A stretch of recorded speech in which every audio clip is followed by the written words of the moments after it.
বিন্তি বাড়িতেই রইল। বাকিরা শিশিরকে ছাড়ানোর জন্য গেলেও বিন্তি গেল না। মিশুক শিশিরের অনেক দিনের বন্ধু।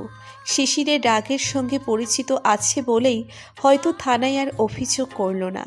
বলল ওদের কথা কাটাকাটি হয়েছে বলে শিশির ওকে মেরেছে। এ যাত্রায় শিশির বাড়ি ফিরল। জেল হাজতে আর থাকতে হলো না। মারামারির পরও ওর হেলদোল নেই, একদম শক্ত মুখে বসে আছে। শিশিরের বাবা ছেলের কোনো ব্যাপারেই তেমন কথা বলেন না, নিজের মতোই ছেড়ে দিয়েছে। নিজের মতো ছেড়ে দেবার ফল হিসেবেই বোধহয় আজকের দিনটা দেখতে হলো। বাড়ি ফিরে শিশিরের বাবা কোনো প্রশ্ন উত্তর পর্বে না গিয়ে শিশিরকে কয়েকটা থাপ্পড় মারল। শিশির শক্ত হয়ে দাঁড়িয়ে আছে। মারার পর শিরিনের উদ্দেশ্যে শিশিরের বাবা বললেন, ওই জন্য এই বাড়ি থেকে বেরিয়ে যাই। আমি আর একটা পয়সাও ওর পিছনে খরচ করতে রাজি নই। বাকিরা কেউ কোনো কথা বলল না। সবাই আজ বিরক্ত ওর কাজের জন্য। বিন্তি এতক্ষণ চুপ করে থাকলেও এবার বলল, চাচা, আমার কিছু কথা আছে। ঘুরিয়ে পেঁচিয়ে বলার চেয়ে সরাসরি বলি, আমি আর শিশিরের সঙ্গে থাকতে চাই না। সবাই অবাক হলো। সবচেয়ে বেশি অবাক হলো শিশির। বিন্তি এই রকম গলায় এর আগে কখনো কথা বলেনি। বিন্তি আবারও বলল, আপনার ছেলে শুধু অসভ্য বেয়াদবি নয়, উন্মাদ ও পাগল। ছোট ব্যাপার নিয়ে যে বিরাট ইস্যু তৈরি করে সে সুস্থ মানুষ নয়। সরি টু সে, আপনাদের শুনতে খারাপ লাগলেও এটাই সত্যি। আমার পক্ষে ওর সঙ্গে থাকা সম্ভব না। শিশিরের বাবা মা দুজনেই মাথা নিচু করে বিন্তির কথা শুনল। তুষার বলল, ভাবি মাথা ঠান্ডা করো। আমার মাথা যথেষ্ট ঠান্ডা আছে। অবিশ্বাস্য হলেও সত্যি যে এত কিছুর পরেও আমার মাথা ঠান্ডা আছে। তোমার ভাইয়ের মতো আমার অল্পে মাথা গরম হয়ও না। শিশিরের বাবা বললেন, তোমাকে আর কিছু বলারও নেই বিন্দি, যা ভালো বোঝো করো। আমি তোমাকে কোনো অনুরোধও করব না। পারলে আমাকে মাফ করে দিও। বিন্তি শিশিরকে বলল, শিশির, তোমার কাউন্সিলিংয়ের দরকার। তুমি আসলেই অসুস্থ। তোমার অসুখটা তোমার জন্য তো বটেই, সবার জন্যই ক্ষতিকর। ব্যাপারটা ভেবে দেখো। কথাগুলো বলে বিন্তি চলে গেল। শিশির নিজের পক্ষে একটা কথাও বলতে এলো না আজ। চুপচাপ শুনল। বিন্তি আজ আবার গেস্ট রুমে থাকতে এসেছে। শিশিরের ঘরে থাকার আর ইচ্ছেই নেই। পারলে এক্ষুনি বেরিয়ে যেত। রাত বলে সেটাও করতে পারছে না। একটা মানুষ সত্যিই কি এতটা অবুঝ হয়, নাকি পুরোটাই শয়তানি? এই বয়সী একটা ছেলেকে অবুঝ বলে দোষ এড়ানোটা স্রেফ হাস্যকর। ওর বাবা মায়ের কাছে সেটা মনে হলেও বিন্তির কাছে তা মনে হয় না। একটা সম্পর্ক এগিয়ে নিতে বিন্তি তো খানিকটা হলেও চেষ্টা করেছিল, কিন্তু ও কি করেছে? ঝামেলা ঝগড়াঝাটি ছাড়া আর কিছুই না। অন্যদের মতো বিন্তিও ভেবেছিল আস্তে আস্তে সব ঠিক হয়ে যাবে, কিন্তু ঠিক হবার বদলে পরিস্থিতি বিগড়ে যেতে শুরু করেছে। এইভাবে আসলে সম্পর্ক হয় না। এমন সম্পর্কে বিন্তি থাকতেও চায় না। অনেক হয়েছে, আর না। এবার দুজনের পথ আলাদা হয়ে যাওয়াই ভালো। শিশির থাকুক ওর মতো। জীবন কারোর জন্য থেমে থাকে না। বিন্তিরও থাকবে না, হয়তো শিশিরেরও থাকবে না। শিরিন কথা বলতে এলো বিন্তির সঙ্গে। বিন্তিকে বলল, জানি আজ যা হয়েছে তাতে তুমি খুব রেগে গেছো, সেটা হওয়া উচিত, কিন্তু রেগে ভুল ডিসিশন নিও না বিন্তি। বিন্তি স্বাভাবিক গলায় বলল, আপনি শিশিরকে কেন এত প্রশ্রয় দেন আন্টি? শিরিন চুপ করে রইল। বিন্তি আবারও বলল, ওর ভুলগুলো প্রশ্রয় দেন বলেই এগুলো তো বেশি করে করে। আপনারা শক্ত হচ্ছে না কেন জানি না, তবে আমি আর ওকে প্রশ্রয় দিতে পারছি না। ও যাই করুক, তোমার জন্য ওর ভালোবাসা কিন্তু সত্যি। তুমি কি সেটা সত্যিই বুঝে উঠতে পারোনি? ওর ভালোবাসাও ওর মতো ভয়ঙ্কর চাচি। ও চাইছে আমি সারাক্ষণ ওর সঙ্গেই থাকি, কোথাও কারোর সঙ্গে দুটো কথা যেন না বলি। এগুলো কি ভয়ঙ্কর নয়? শিরিন আবারও চুপ করে রইল। বিন্তি বলল, একটা ব্যাপার সিরিয়াসলি ভাববেন প্লিজ। ওর কাউন্সিলিং করেন। ওর অসুখটা সারানো দরকার, না হলে আশেপাশের সবাইকে অসুস্থ করে ফেলবে। শিরিন আর কথা বাড়ালো না। বিনতি চলে গেল। পরদিন সকালে শিশিরের সঙ্গে কথাও বলল না ভালো করে। শিশিরও চুপচাপ আছে। কোনো ঝামেলা কিংবা তর্ক বিতর্ক টোটালি বন্ধ করে দিল। বিনতি বাড়ি ফিরে যাবার পর হাজারো প্রশ্ন বানে জর্জরিত হতে লাগলো। শিশিরের ঘটনা কিচ্ছু বলল না, শুধু বলল যে কয়েকটা দিন থেকেই চলে যাবে। বাড়ি ফেরার পর থেকে খুব খারাপ লাগতে শুরু করলো। শিশির এরকম কেন? খুব বেশি ভালো না হোক, একটু স্বাভাবিক তো হতে পারত। ওদিকে শিশির আগের মতোই চুপচাপ, ঘর থেকে বেরোয় কম, কথাও বলে কম। শিরিন বলেছিল, বিন্তিকে ফিরিয়ে আনতে যাবি না? রেগে চলে গেছে, তুই গেলেই ফিরে আসবে। শিশির গিটার নিয়ে বসেছিল, সেদিকে মনোযোগ রেখেই বলল, আমি অসুস্থ মানুষ, ওকে আনতে গেলে কি আসবে? দোষ তো তোরই। আচ্ছা। অন্তত একটা ফোন করে বল যে তুই এমন ভুল আর করবি না। শিশির চুপ করে থাকে, আর কোনো কথা বলে না। শিরিন বিন্তিকে ফোন করবে ভেবেও করল না। বিন্তিও এবার খুব রেগে গেছে। এখন ভালো কথাও ওর কাছে খারাপ মনে হবে। তুষার হঠাৎ বলল, মা, শিশিরকে একবার সত্যি সত্যি সাইকিয়াট্রিস্টের কাছে নিয়ে গেলে হয় না? ওকে যেতে রাজি হবে? ভাবি কথা বললে রাজি হবে। শিরিন শিশিরকে মিথ্যে করে বলল, তোর বউ হয়েছে তোর মতোই, একটি মাটি দিয়ে আল্লাহ বানিয়েছে, কি জেদ! তুই যদি কাউন্সিলিং করাতে রাজি হোস তাহলেই আসবে বলেছে। শিশির হ্যাঁ না কিছু না বললেও মা ভাইয়ের চাপে রাজি হলো। সাইকোলজিস্টের চেম্বারে শিশির ঢুকেছে অনেকক্ষণ। বাইরে বসে আছে শিরিন আর তুষার। তুষার মাকে বলল, মা, এত টেনশন করছো কেন? সব ঠিকঠাক হয়ে যাবে। বিন্তি ওর জীবনে আসার পরেই এমন হয়েছে, আগে তো এমন ছিল না। শিশির ভাবিকে নিয়ে ইনকুরেস মা, সেই জন্যে এত কাণ্ড ঘটিয়েছে। ভাবি বাড়ি গিয়েছে, ভালো করেছে। এবারও শিক্ষা পাবে দেখো।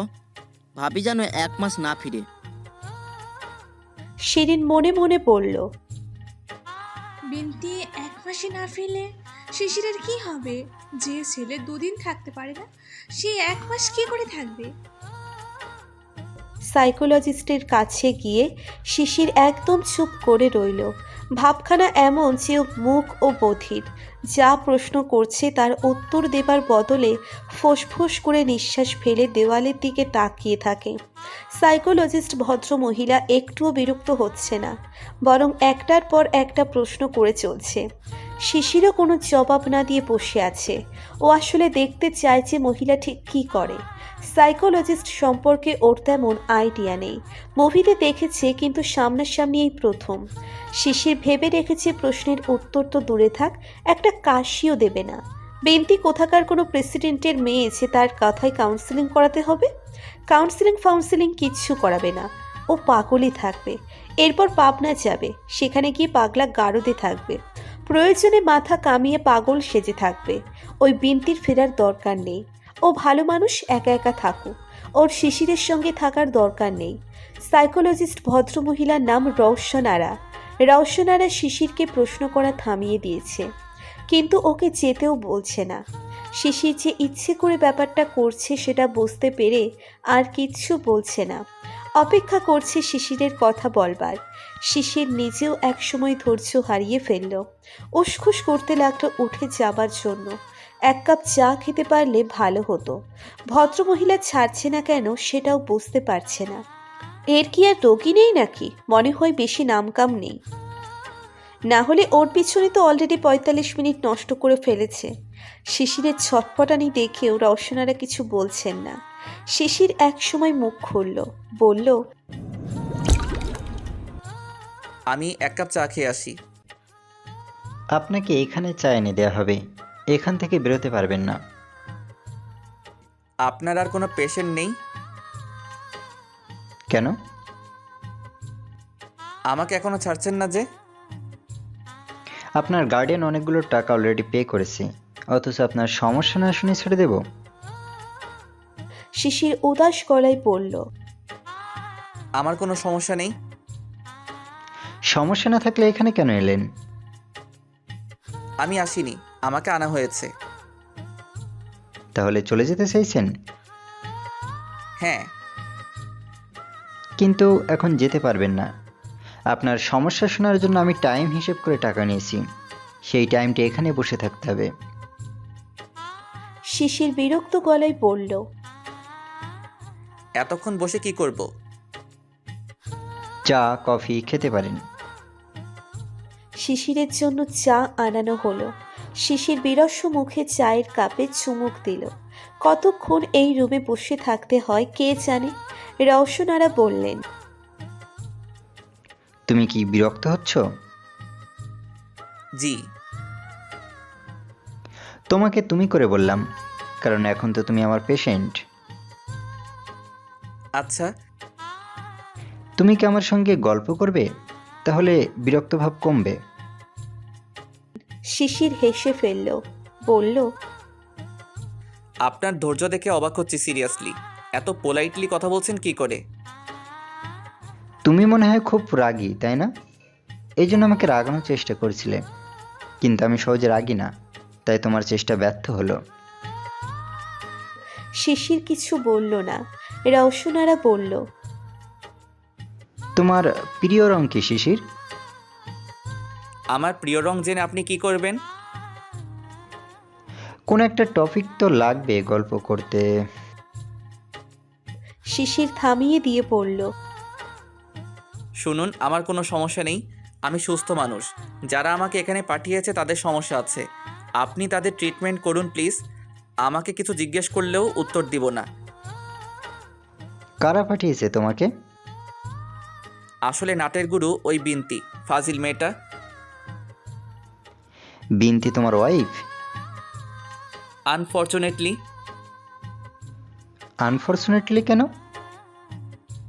আপনার এখানে বসে বসে কোমর ব্যথা হচ্ছে, যার জন্য তাকে আনফরচুনেট না বলে ফরচুনেট বলবো। রওশনারা হেসে ফেলল, বলল। তুমি তো ভারী মজার।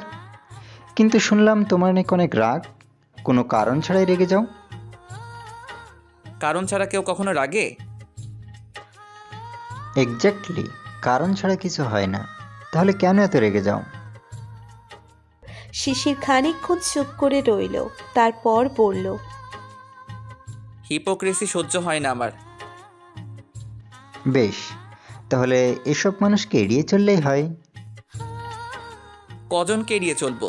যেদিকে তাকাই সবাই তো ভণ্ডের দল। সবাই? হ্যাঁ। এই কারণেই কি তুমি নিজেকে গুটিয়ে রাখো? আমি নিজের মতো থাকতে ভালোবাসি। একা থেকে কি করো? সবাই যা করে, গান শুনি, টিভি দেখি, মুভি দেখি। আর বন্ধুরা? আছে কয়েকজন স্বার্থপর গোছের লোকজন, মাঝে মধ্যে ভালো মন্দ খাবার জন্য ওদের আমায় দরকার। শুধু ওদের দরকারে তুমি ওদের সঙ্গে মেশো, তোমার কোনো দরকার নেই? শিশির একটু ভেবে পড়ল। আমারও দরকার আছে। আর তোমার বাড়ির লোক, তুমি কি তাদের উপরও বিরক্ত? হ্যাঁ। কেন, তারা কি করেছে? শিশির চুপ করে থাকে, কিছু বলে না। রওশনারা আবারও জিজ্ঞেস করল। তুমি কার উপর বিরক্ত হও না? কাকে পছন্দ করো? মা আর বিনতি? শিশির দীর্ঘশ্বাস ফেলে বলল। হ্যাঁ। এই দুজনের উপর বিরক্ত হও না কেন? জানি না, আমার আর কথা বলতে ভালো লাগছে না। আচ্ছা, কিন্তু তুমি তোমার বাবা আর ভাইয়ের উপর বিরক্ত কেন? শিশির চুপ করে থাকে। রওশনারা আর কিছু জিজ্ঞেস করে না।